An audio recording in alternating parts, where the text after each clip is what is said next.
Birleşmiş Milletler İnsan Hakları Yüksek Komiseri ve heyetinin Çin ve Doğu Türkistan ziyareti öncesi toplama kampı mağdurları yakınları ve avukatları Birleşmiş Milletler'e başvuruda bulundu. Kamp mağduru yakınları konuyla ilgili 10 Mayıs 2022 tarihinde Zeytinburnu Kızılçeşme Kültür Merkezi Akdeniz Salonu'nda basın toplantısı gerçekleştirdi. Ziyaret öncesinde Türkiye'de yaşayan ve aileleri Çin tarafından toplama kamplarında tutulan mağdur yakınlarının avukatları Birleşmiş Milletler Keyfi Tutuklamalar Çalışma Grubu ve diğer ilgili Birleşmiş Milletler mekanizmalarına başvuru gerçekleştirmişti. Çin toplama kampı mağdurları vekili avukat Gülden Sönmez öncülüğünde gerçekleşen toplantıda konuşan mağdur yakınları ailelerinin durumu hakkında farklı dillerde açıklamalarda bulundu. Kazakistan Cumhurbaşkanı Kasım-Cömert Tokayev resmi ziyaret için geldiği Ankara'da Cumhurbaşkanı Erdoğan tarafından resmi törenle karşılandı. Türkiye Cumhuriyeti Hükümeti ile Kazakistan Cumhuriyeti Hükümeti arasında 15 anlaşma imzalandı. Erdoğan ve Tokayev imzalarının ardından ortak açıklama yaptı. Erdoğan, Türkiye-Kazakistan ticaret hacmine ilişkin inşallah birlikte atacağımız adımlarla 10 milyar dolar hedefine ulaşacağız dedi.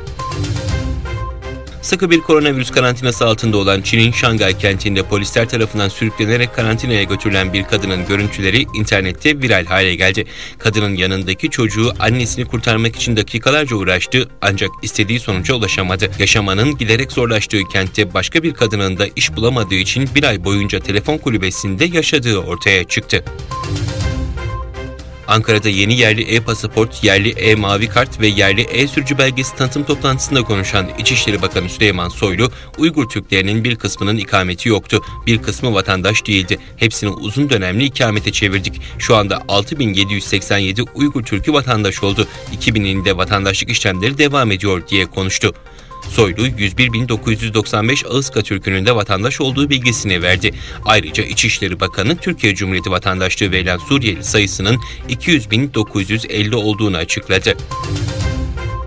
Yunanistan Başbakanı Kyriakos Mitsotakis'in Birleşik Arap Emirlikleri'ne gerçekleştirdiği ziyarette iki ülke arasında 4 milyar avroluk ortak yatırım fonu oluşturulması kararlaştırıldı. Veliaht Prens Şeyh Muhammed bin Zayed El Nahyan'la Mitsotakis arasındaki görüşmede başta enerji, teknoloji ve sağlık olmak üzere çeşitli alanlarda 9 anlaşmaya imza atıldı. Litvanya parlamentosu oy birliğiyle Rusya'nın Ukrayna'ya karşı savaşını soykırım olarak tanıma kararı aldı. Özbekistan'ın başkenti Taşkent'te Avrasya 2022 Uluslararası Uzay Teknolojileri Konferansı gerçekleştirildi. Özbekistan Uzay Araştırmaları Kurumu tarafından düzenlenen konferansa 30'a yakın ülkeden 200'den fazla uzman ve yetkili katıldı.